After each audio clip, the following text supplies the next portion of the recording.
दोस्तों सोचिए जरा,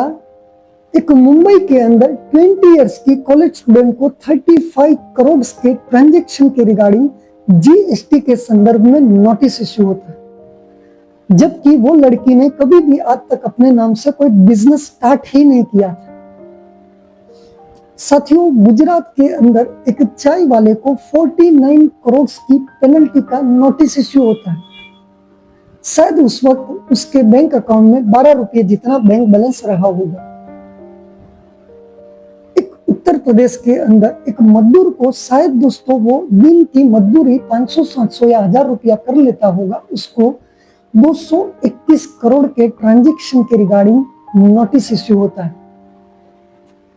ये सारे केसेस दोस्तों रियल केसेस हैं, इसमें से कोई भी काल्पनिक कहानी या दोस्तों कोई फिल्म की स्टोरी नहीं है। ये सारे रियल केसेस के ऊपर मैं बात कर रहा हूँ। ऐसे ही केसेस के ऊपर आज के इस वीडियो में मैं बात करूंगा थोड़ा डिटेल में कि किस तरह से एक फ्रॉड एजेंसी या फ्रॉड गैंग द्वारा आपके पर्सनल डॉक्यूमेंट को कलेक्ट किया जाता है। बाद में दोस्तों इसका किस तरह से मिसयूज होता है, आज के इस वीडियो के माध्यम से आप समझ पाओगे। दोस्तों अल्टीमेटली वो डॉक्यूमेंट का जो मिसयूज होता है, उसके परिणाम स्वरूप मेरे जैसे या आपके जैसे एक आम आदमी को कई सारी मुश्किल परिस्थितियां या कठिनाइयों का दोस्तों सामना करना पड़ता है। सामान्यतः हम अपने पर्सनल डॉक्यूमेंट, पैन कार्ड, आधार कार्ड, बैंक डिटेल्स वगैरह दोस्तों कहीं पे भी सबमिट करवा देते हैं या किसी के भी साथ शेयर कर लेते हैं, लेकिन वो कितना खतरनाक कभी कभी हो सकता है वो आज के इस वीडियो के माध्यम से आपको आइडिया आएगा या फिर दोस्तों आप समझ पाओगे। आज के वीडियो में मैं आपको बताऊंगा, जहां कहीं पे भी दोस्तों आप अपने पर्सनल डॉक्यूमेंट सबमिट करवा रहे हो या किसी के भी साथ शेयर कर रहे हो, तो आपको 3 बेसिक चीजों का ध्यान रखना है। आखिर में बताऊंगा दोस्तों, जहां कहीं पे भी आप इस तरह के फ्रॉड या स्कैम में फंस जाते हो तो नेक्स्ट स्टेप आपको क्या लेना चाहिए या कहां पे किस अथॉरिटी के पास आपको जाना चाहिए, ताकि जो आने वाली परेशानियां हैं या दोस्तों जो आने वाली कठिनाइयां हैं उसको हम कम कर सकें। नमस्कार दोस्तों, जय हिंद। उम्मीद करता हूं आप सभी कुशल मंगल होंगे। दोस्तों मैं सीए चिंतन मेहता हृदय से स्वागत करता हूं आप सभी का आपकी अपने यूट्यूब चैनल टेक्स आर्थिक। कुछ दिनों पहले जो घटना मैंने पढ़ी, मुंबई के अंदर एक 20 इयर्स की कॉलेज स्टूडेंट को दोस्तों जब 35 करोड़ के ट्रांजैक्शन के रिगार्डिंग नोटिस इशू होता है,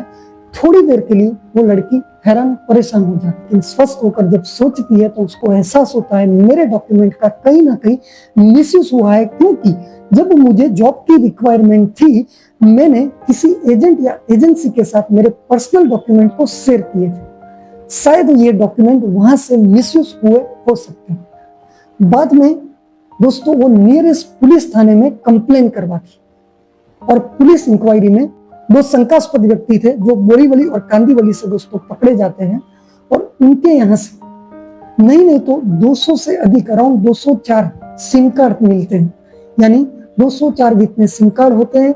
115 अराउंड सर पासबुक मिलती है और 100 से अधिक डेबिट कार्ड, क्रेडिट कार्ड और भी कई सारी चीजें उनके यहाँ से बरामद की जाती है या फिर आप कह सकते हो जब्त की जाती है। लेकिन इससे आप सोच सकते हो कि इस तरह का फ्रॉड और कितने लोगों के साथ इस तरह की फ्रॉड एजेंसी या गैंग ने किया होगा या किया हो सकता है। दोस्तों इस केस के अंदर हुआ क्या था, जहां पे भी आपका पर्सनल डॉक्यूमेंट मिसयूज होता है वो लगभग इसी वे में होता है जैसा इस केस के अंदर हुआ था, जहां लड़की के पर्सनल डॉक्यूमेंट जॉब दिलवाने के बहाने कलेक्ट किए गए।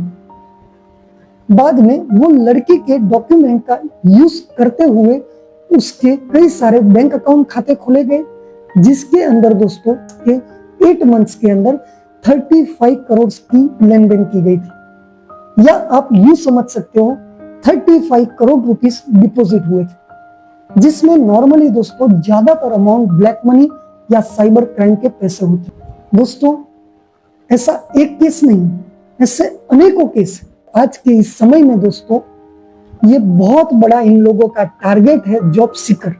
जहां पे जिनको भी जॉब की रिक्वायरमेंट रहती है, ये एजेंसी बन के आपके पास से डॉक्यूमेंट कलेक्ट करते हैं, फिर सेम इसी लाइन में मिसयूज करते हैं।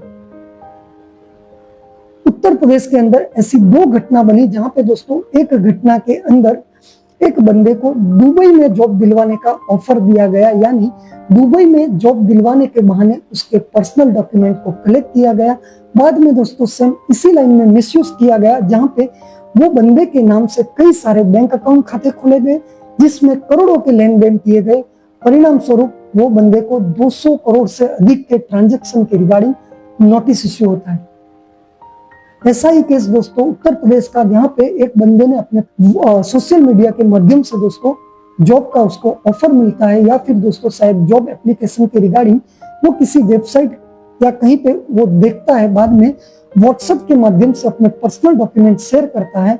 और वो बंदे को 200 करोड़ से अधिक के ट्रांजैक्शन के रिगार्डिंग नोटिस इश्यू होता है। ऐसे कई सारे केसेस है दोस्तों, जहां पे जॉब सीकर के पास से डॉक्यूमेंट कलेक्ट किए गए, फिर सेम इसी लाइन में मिसयूज हुआ। परिणाम स्वरूप ऐसे कई सारे बंदे को इस तरह के नोटिस इश्यू किए गए हैं। दोस्तों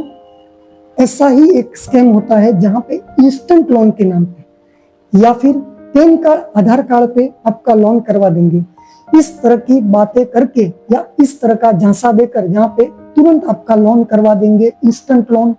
या फिर पैन कार्ड, आधार कार्ड पे आपका लोन करवा देंगे। ऐसी बातें करके आपके पर्सनल डॉक्यूमेंट कलेक्ट किए जाते हैं, बाद में सेम इसी लाइन में मिसयूज होता है।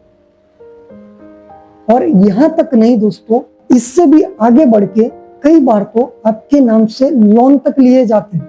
यानी आपके पर्सनल डॉक्यूमेंट का इस्तेमाल करते हुए आपके नाम से लोन तक लिए जाते हैं, लेकिन वो लोन का पैसा जो है वो तो आपको मिलता ही नहीं है। आपको तो पता भी तब चलता है जब आपके नाम से रिकवरी का नोटिस बैंक के द्वारा इश्यू होता है। आपके मन में दोस्तों एक क्वेश्चन आ सकता है कि आज के इस समय में सर इतना आसान कहाँ है बैंक अकाउंट खोलना, क्योंकि नॉर्मली बैंक वाले फिजिकल वेरिफिकेशन से लेकर कई बार तो ओरिजिनल डॉक्यूमेंट भी मांग लेते हैं। तो दोस्तों होता क्या है, जो दूर दराज ग्रामीण एरिया की बैंकें हैं, यानी रूरल बैंक है, जो दूर दराज ग्रामीण एरिया की बैंक है, या इवन कई बार कोऑपरेटिव बैंक है, जहां इंटरनल कंट्रोल सिस्टम वीक रहता है, और कई बार जो बैंक का कोई एम्प्लॉय होता है वो भी थोड़ा बहुत कुछ इस तरह के स्कैम में सम्मिलित होता है, यानी शामिल होता है। कई बार दोस्तों जीएसटी, इनकम टैक्स ऑफिसर को भी ये लोग पैसे खिलाकर इजीली काम करवा लेते हैं। कई बार दोस्तों आपके जो पर्सनल डॉक्यूमेंट है, पैन कार्ड, आधार कार्ड, बैंक डिटेल्स वगैरह के साथ, ये लोग थोड़ा बहुत कुछ छेड़खानी भी कर लेते हैं, यानी एडिटिंग, डिलीटिंग वगैरह वगैरह। इस तरह से वो आपके डॉक्यूमेंट का मिसयूज करते हैं, जहां आपके नाम से बैंक अकाउंट खाते खोले जाते हैं, कभी कभार जीएसटी नंबर तक के लिए भी अप्लाई किया जाता है, और दोस्तों आपके नाम पे करोड़ों के जीएसटी के कौभांड के भी नोटिस आ सकते हैं।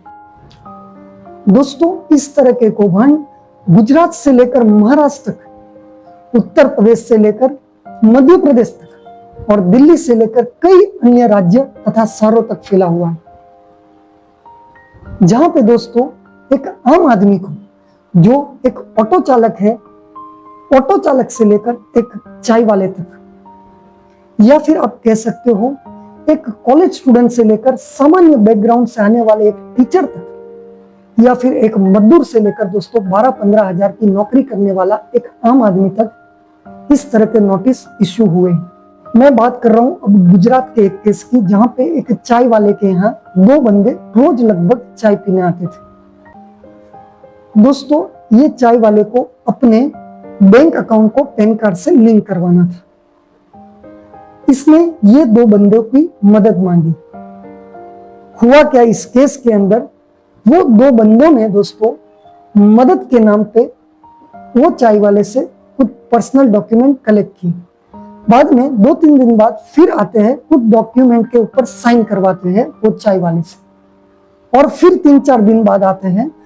उसके जो डॉक्यूमेंट कलेक्ट किए थे वो तो वापस कर देते हैं। लेकिन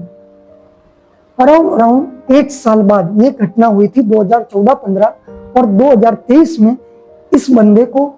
49 करोड़ की पेनल्टी का नोटिस इश्यू होता है। शुरुआत में जब 2 बार नोटिस दोस्तों इश्यू होता है, ये चाय वाला इग्नोर कर देता है वो नोटिस को, क्योंकि उसको समझ नहीं आ रहा था वो क्या लिखा है,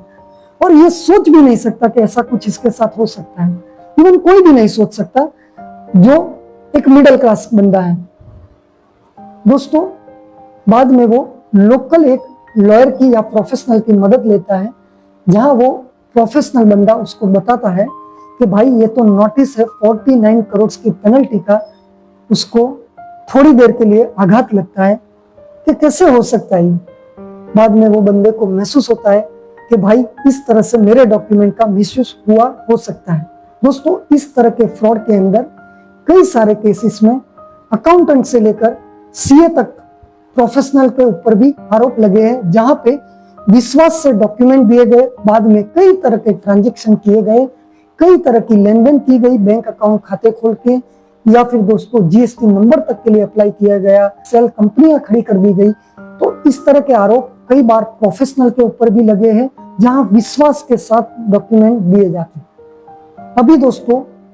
उत्तर प्रदेश के अंदर एक बंदे का पैन कार्ड खो गया 2019 में, जो मजदूर था,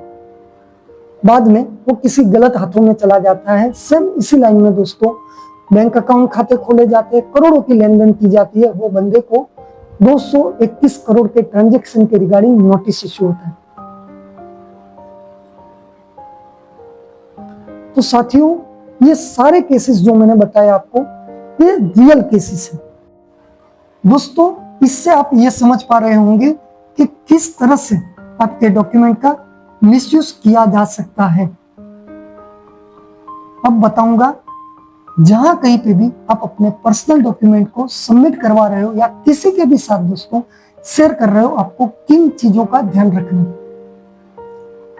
सबसे पहले दोस्तों उसकी रिलायबिलिटी और एग्जिस्टेंस चेक कीजिए कि जहां कहीं पे भी आप पर्सनल डॉक्यूमेंट सबमिट करवा रहे हो या किसी के भी साथ शेयर कर रहे हो, वो कितनी उसकी रिलायबिलिटी है, यानी भरोसा पात्रता,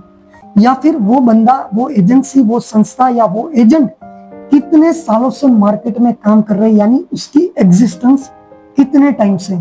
उसकी रिलायबिलिटी कितनी है, यानी आगे किसी भी फ्रॉड में कंपनी या एजेंसी पकड़ी गई है। इसके अलावा दोस्तों जहां कहीं पे भी पॉसिबल है, अपने पर्सनल डॉक्यूमेंट को वाटरमार्क कीजिए कि this document will be used only for this purpose, यानी लिमिटेड पर्पस के लिए ही आपके डॉक्यूमेंट का यूज होना चाहिए, जो आप बताओगे वाटरमार्क करोगे। इसके अलावा दोस्तों अपने फाइनेंशियल्स को मॉनिटर कीजिए, जिसमें दोस्तों बैंक अकाउंट से लेकर क्रेडिट स्कोर वगैरह आता है, उसको समय समय पर मॉनिटर कीजिए, क्योंकि आपके नाम से कोई लोन भी लिया जा सकता है, तो क्रेडिट स्कोर को भी हो सके तो देख लीजिएगा। और जहां कहीं पे भी आपको कोई ऐसा शंका हो, ऐसा कोई मैसेज आपके पास आया हो या मेल आया हो जहां आपके मन में कोई शंका पैदा कर रहा हो सके तो उसको क्रॉस वेरीफाई जरूर कीजिए। इसके अलावा दोस्तों हर कोई जानता है कि ओटीपी वगैरह जैसी चीजों को बहुत सीक्रेट रखिए,